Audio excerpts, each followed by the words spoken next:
Well, first of all, thank you so much for having me today. Thank you for to the Flupa organizers in the Luxembourg chapter.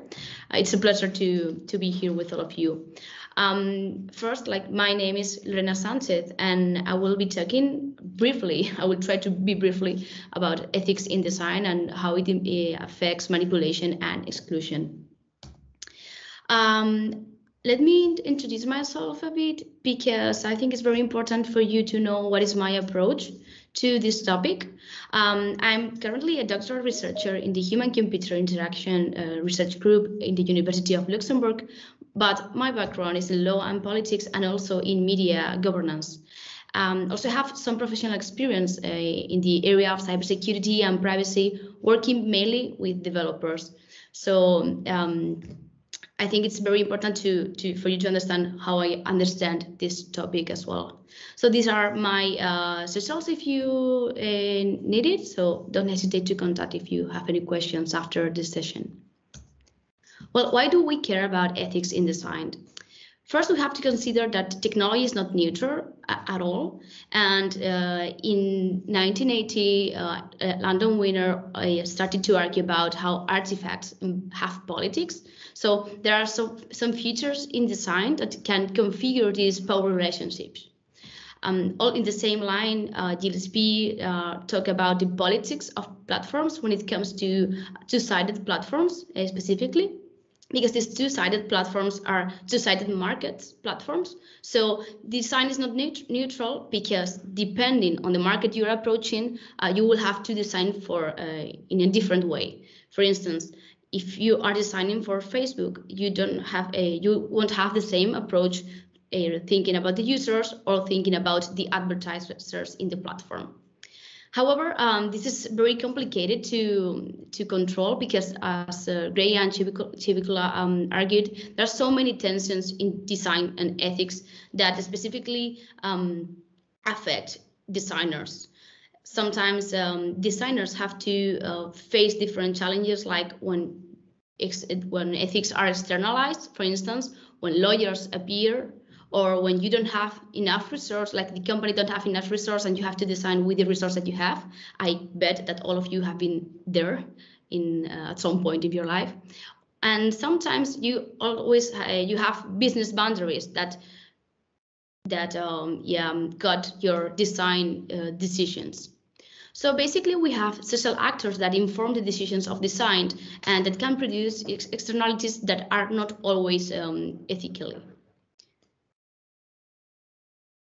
So some authors argue that the responsibility of designers will depend on the outcome and the intention.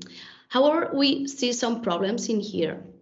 Of course, when it comes to intentional consequences, if we intend to do something like manipulate or persuade or exclude someone from our design, we will be responsible of that, of course. But there are more gray areas when it comes to the idea of unpredictable consequences or the reasonability predictable consequences, because you can be manipulated without any intention, or you can be excluding people without intention. The thing is that we don't know very well. It's very hard to define what is reasonably predictable. So designers have this proactive responsibility to avoid the reasonable predictable consequences, but only if you put measures for doing that, we can say that these unexpected consequences are actually unexpected. So it is very important to realize that designers have this crucial role as proactive mediators of ethics.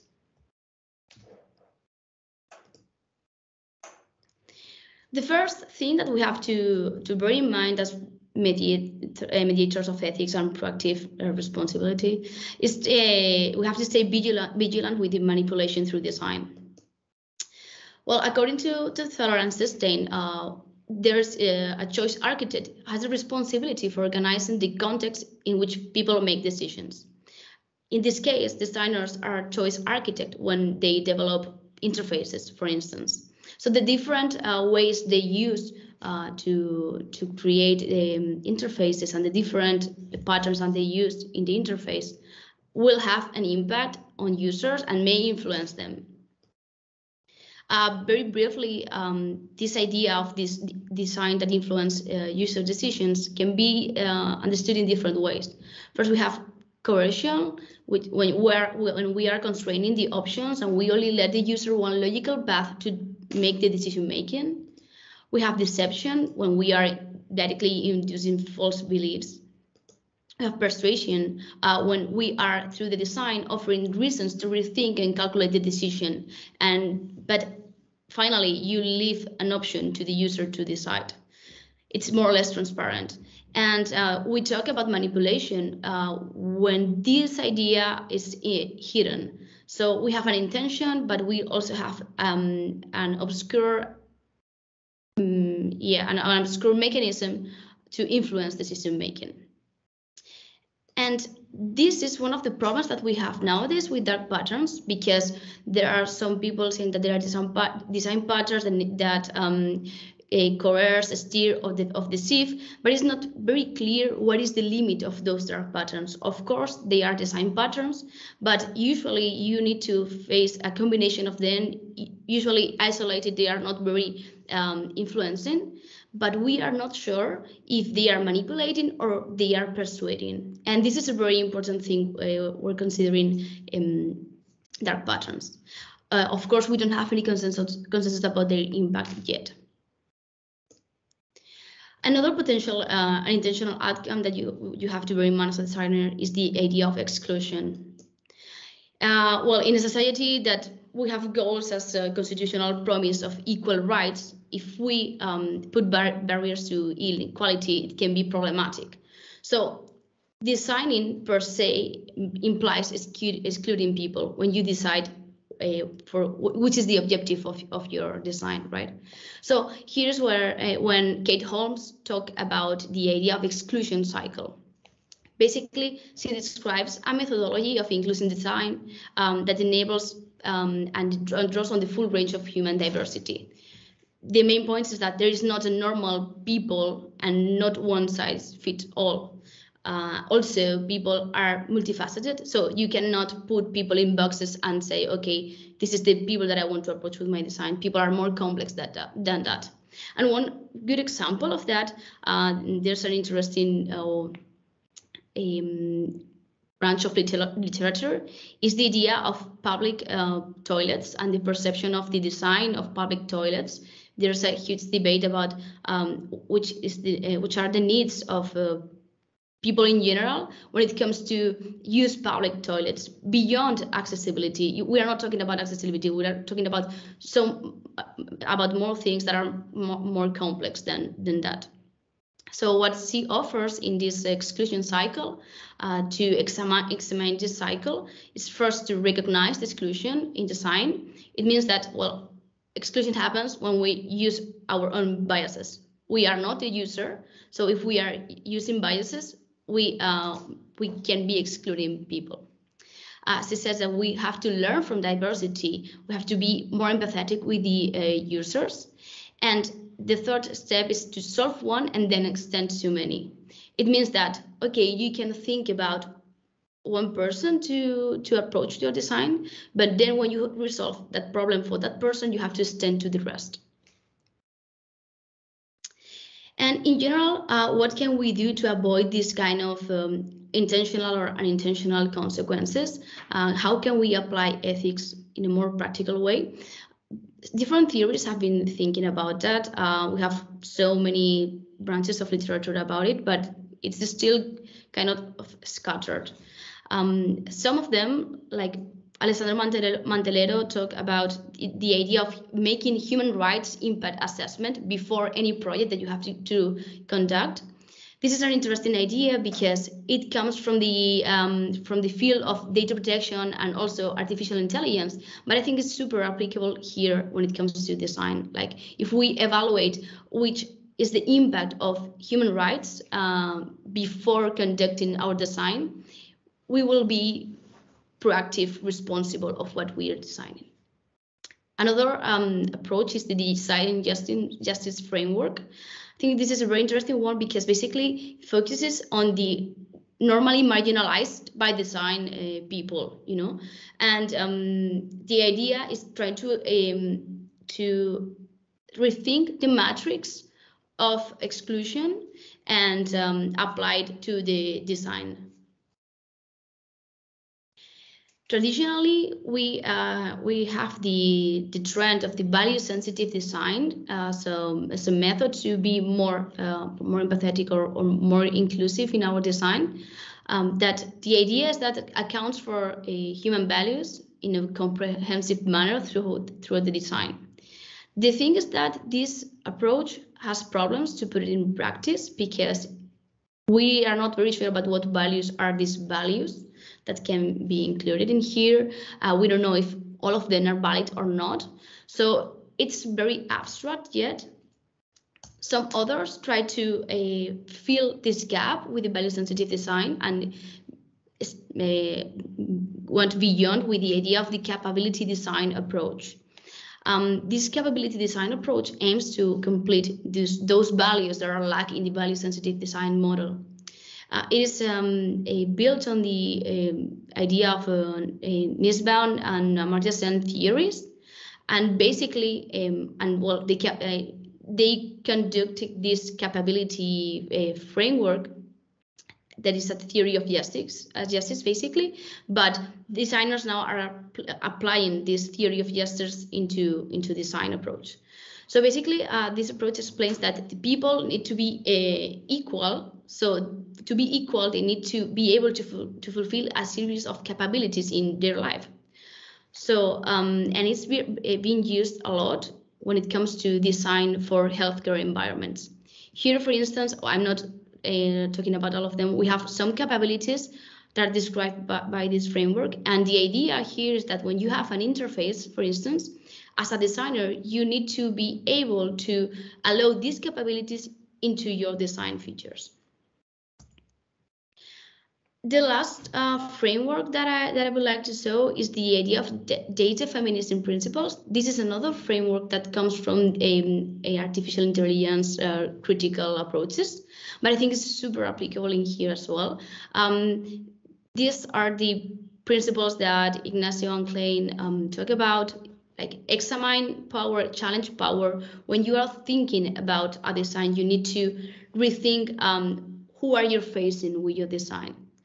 For instance, you have to elevate emotion and embodiment as another principle. It means that it's not only a matter of quantity, but also a matter of quality and more feelings or qualitative approaches that are not only about numbers. Also, rethink binaries and hierarchies and embrace pluralism. When we think about our design, we need to be more empathetic with a pluralist idea of the people we are approaching, and I also consider the context. Context is crucial when it comes to design. The last one, which is make labor visible, I'm not sure is that applicable, but they mention about acknowledging the work that those that are not being credited. So it can be also applicable in some cases in design. So with all of these frameworks, I came up with some ideas to try to apply these frameworks in reality and in design. Some of the things that we can, this is not an exhaustive list, of course, and I'm sure that you can complete it very well. So, but there are some interesting points that we can take from those frameworks. For instance, not only when it comes to the design process, but also when it comes to the evaluation process and when we want to test our designs. For instance, the idea of representative samplings is crucial to talk about inclusion, and that also relates to the idea of personas and anti-personas when we face our designs and when we think about which are the targets of our design, but also those that are not going to be the target of our design. We need to bear in mind those principles, and also in a transparency way, because it's completely valid to exclude people from our design, but it needs to be done in an explicit and fair way. In relation to that, I think it's very important to consider which are our stakeholders, especially when it comes to challenging the power and thinking about why we are designing what we are doing. And lastly, again, like the idea of embody emotions, it's super important for design, because it's not only a matter of functionalities and how things work, but also how people feel with our designs. And I think it's something that is necessary to think when it comes to exclusion in design. So thank you so much, all of you. I'm looking forward to hear your questions.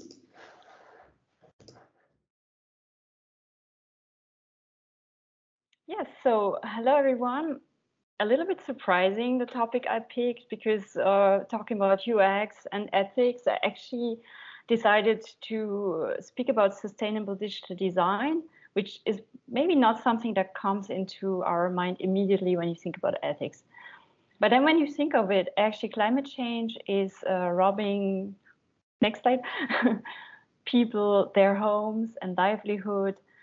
And combating climate change and environmental pollution has become a question of ethics as well.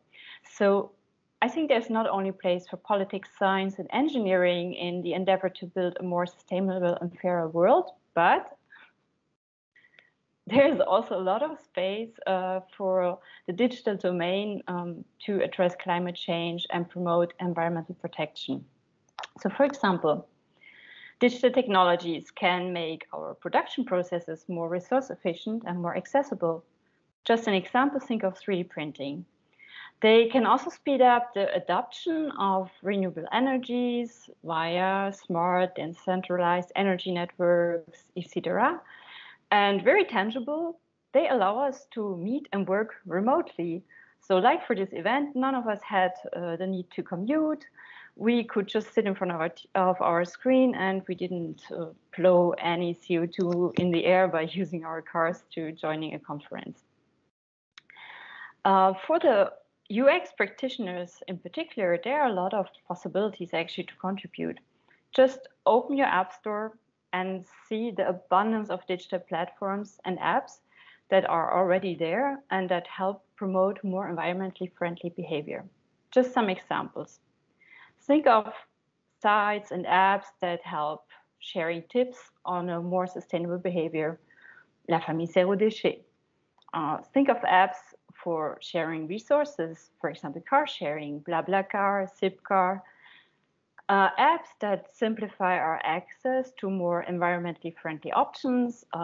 There are apps that indicate where you can refill your bottle with water, how you can better separate your trash, how you can give away your food before it expires, how you give a second life to things that you don't need anymore, for example, by using Le Bon Coin.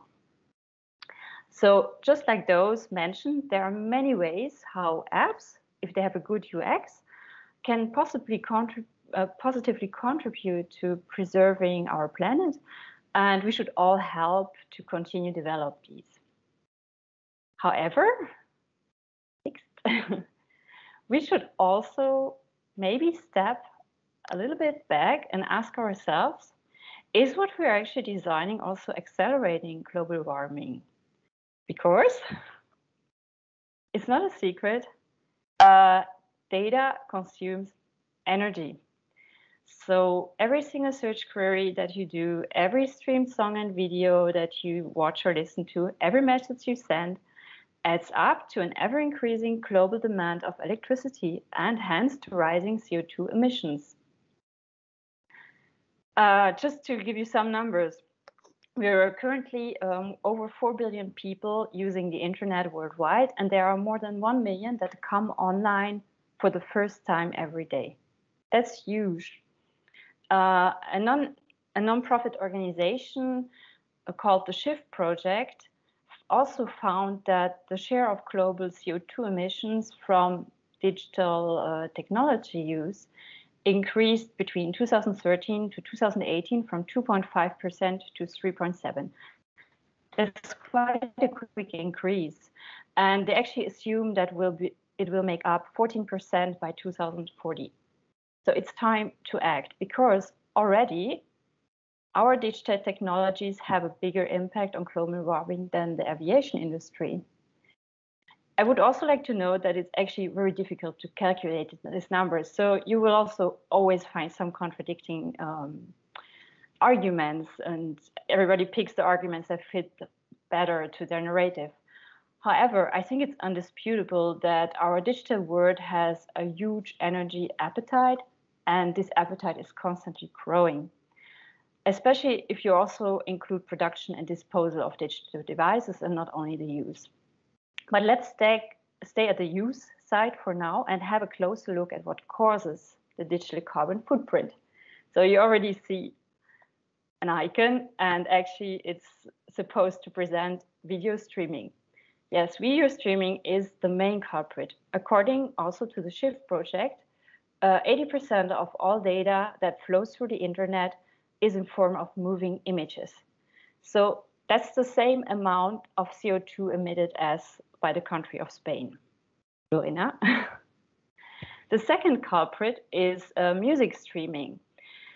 Very interestingly, there is a study of the universities of Glasgow and Oslo that showed that the transition from recorded music to to stream music, yes, has resulted in diminished plastic production, which is great thing for the environment. But unfortunately, we now have a significantly higher carbon emission than at any previous time in music history. So using streaming services is actually more harmful to the climate than was the production and the disposal of CDs and records. Sad, isn't it? Third culprit, cloud computing. That's also a major energy computer. So as we all know, our data lives not so much stored on a local computer anymore, but somewhere in the cloud, somewhere else in the world, it's accessible anytime, anywhere. That is super convenient, especially if you work in collaboration with other people. However, that also requires permanent data streaming. I'll go back. So data centers currently actually make up 1% of the world's emissions, and the tendency is growing. The next one that I have to mention is Bitcoins. Of course, you've already heard the debate how crypto mining is consuming large amounts of energy. Researchers from the University of Cambridge estimated that the energy needed to maintain the Bitcoin network surpassed the energy consumption of Switzerland.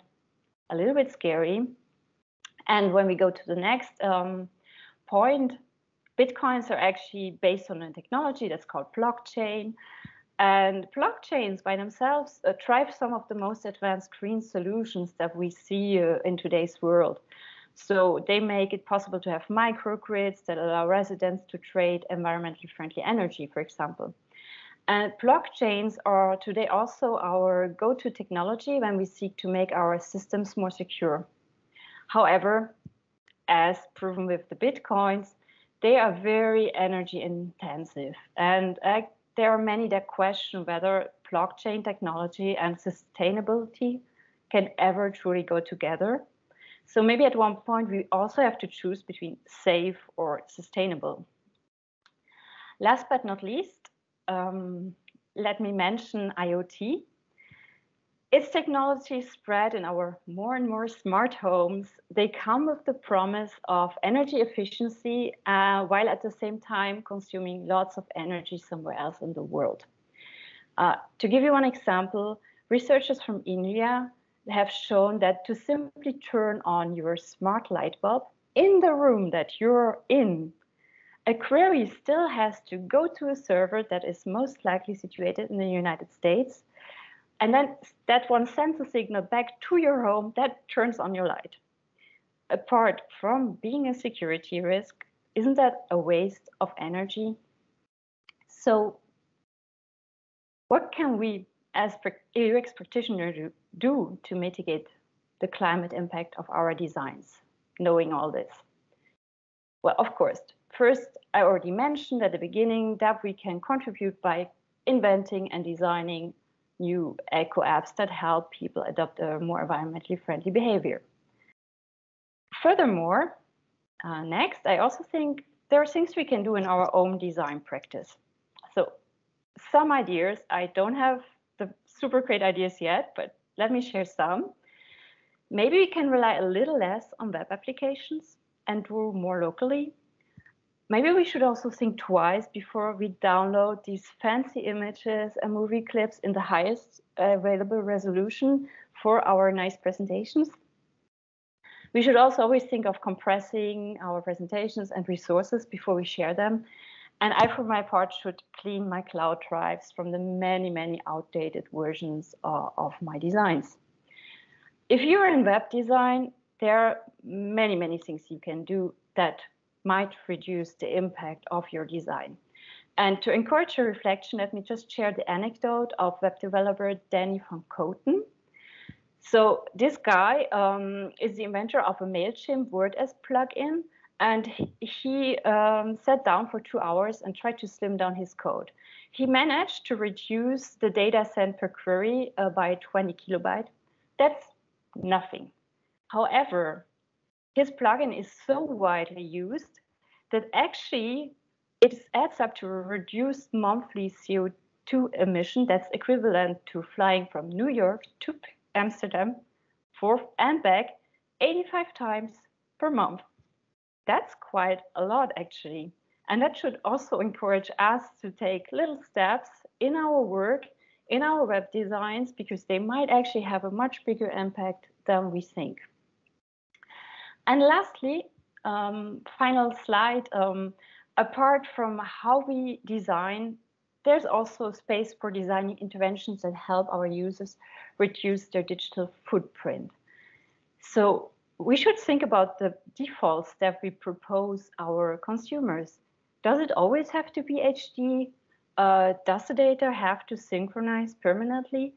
I want to cite one example. Orange introduced an echo filter on Instagram, and that filter reduces the number of pixels in photos and videos. It reduces the data weight and therefore the carbon footprint by up to 20%. That's quite a nice example, and I think we can find many, many more where we can have a similar impact by thinking about the defaults that we propose to our users. And another idea that came to my mind was that we should also help reduce the amount of data that is added every minute to the world's servers. Some data does not have to be stored forever, and some even shouldn't. Think of GDPR. So let's rethink our users' data waste management. For my side, I'm at the very beginning of this reflection, and I hope it could inspire you to also join the discussion. Here's the question for us all on the last slide. Will we be able to help create a more sustainable digital world, or will the digital tools we design ultimately accelerate the destruction of our planet? Thank you very much for your attention. If you can just go on the final slide, Vincent, thanks. There is a QR code. You find the links to, there was one more slide actually. You find, that's weird. Well, I would, yeah, there should be one more. Not on my... Ah, you don't have the last version. Okay, well, I can just try and send an image of the QR code. If you scan it, you can find, or I send the link, a few resources, the resources from these presentations, and a few nice reads if you want to continue digging into this subject. Thank you very much, Kerstin, for this presentation. Amazing gesture control. It was nice.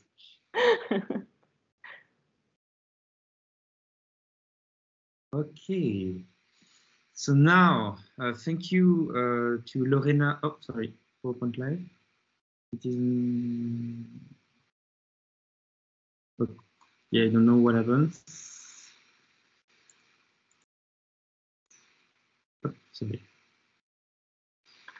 Okay, thank you again to Lorena, Anastasia, and Kerstin for your presentation. It was very interesting and inspiring. Now, if you have any question to ask to our speakers, it's the moment. So if you have an additional question or something to ask to our brilliant researchers.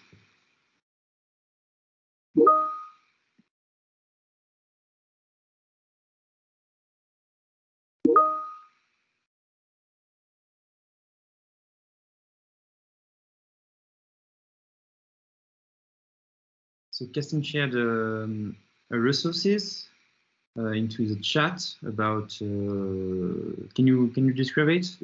It is what you mentioned before. Yeah, okay. Exactly. So don't hesitate to join it. If you don't have any question, what time is it? Okay, 2 minutes left. I don't know if I have time to ask my own questions. We can do it. Okay. So I will probably start with Kerstin because it's we just finished with your presentation. So I would like to ask you for the first question, why do you choose this topic specifically? Yeah, I came across the talk of the INRIA researchers about the smart light bulbs, and I was very shocked about their finding. And we also write a lot of research proposals in HCI, UX, and security. And in the end, we always ask ourselves this question, wow, we can put so much effort into making our digital work more secure, but it always comes at a cost, at a high energy cost. And to what point is that actually reasonable? So that's what got the discussion going, actually. Okay, thank you. We have a question from Chris. He's curious how design ethics is dealing with notions of neurodiversity. What does design for neurodiversity fit within the ethical frameworks discussed? You can see the question to the chat. If someone wants to give an answer, I guess that's mine. I assume so. Yes. So I was reading the question. Actually, it's a good one. It's also a difficult one. But I'm thinking, I'm just taking my frameworks, and I think that neurodiversity fits very well with probably all of the frameworks we presented. Probably with the capability design approach fits better because basically capability design approach is allowing you the capabilities to pursue your objectives when it comes to the design, like from the user's perspective. So if you use that framework, you should be able to introduce people with neurodiversity and functional diversity capabilities within your design. So I think that's a very good point that to consider, and I think this framework may work very well with that because it's especially used in for health environments. So I think it may fit. Thank you, Chris, for your difficult question, and I hope it helps. My answer helps. Thank you, Lorena. We have another question from Aina. I think for you, Kerstin, because I see the sustainability keyword inside. So what is your take on the ambitions of metaverse, etc., in the context of privacy and also sustainability? The evil ones. Well, to be fair, we have to say that actually the very big players in tech seem to make quite a lot of efforts to have identified the subject and the issue and start to do some efforts. So I think that would also include Meta. It's more true for Amazon and Google because they're hosting the data center, so they're even more concerned. Privacy and sustainability, I'm still very skeptical because I see all these professionals struggling big term with it, and I don't think UX will be able to solve that, that's for sure. And I hope, well, it would be great if they can make those two go together. I think the following question is highly connected. Do you think sustainable design can fit with innovation needs of private firms? I think it can, definitely, and it should. And I think today there's a lack of awareness. When I started looking into this topic for today's talk, I was very surprised by the impact that it already has, because you could imagine that it's growing and it might get important, but to see that we're already further, the emissions of digital technologies surpass aviation industry. I was really shocked to see that. So I think there's a lot of business potential in the future. Also, if you can make your data leaner, you need less space in data centers. That's also economically interesting. When people work on AI and machine learning, apparently it also depends how far you want to go in your algorithms. So they're calculating the environmental impact might also be economically relevant, because you can train a system to be very performant already by using a reasonable amount of energy, and to get the final bit of precision takes so much more energy, and maybe sometimes it's not necessary. For example, if you make an app that recognizes flowers, okay, how precise does it really have to be? And to bring these reflections into the design process might have quite an impact for the environment, but also financially for the company in the end. Okay, thank you very much. Any other question from the audience?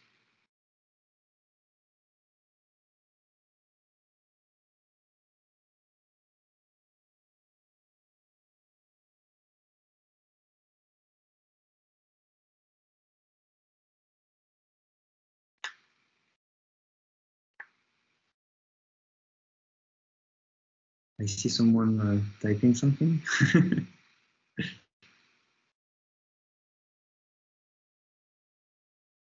You can also unmute if you want to ask the question, but sometimes it's easier writing.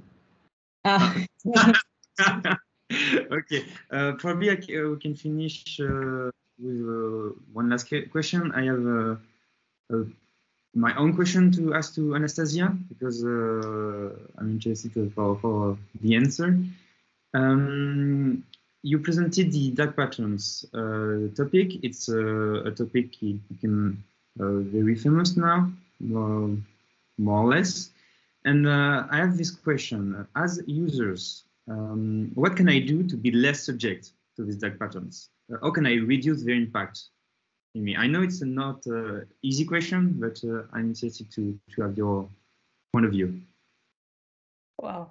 So it's really maybe the most important question I have for a moment, because yes, of course, for one side we can say to address the designers not to use them, but of course, this current situations everybody's using it, so we need to somehow protect users.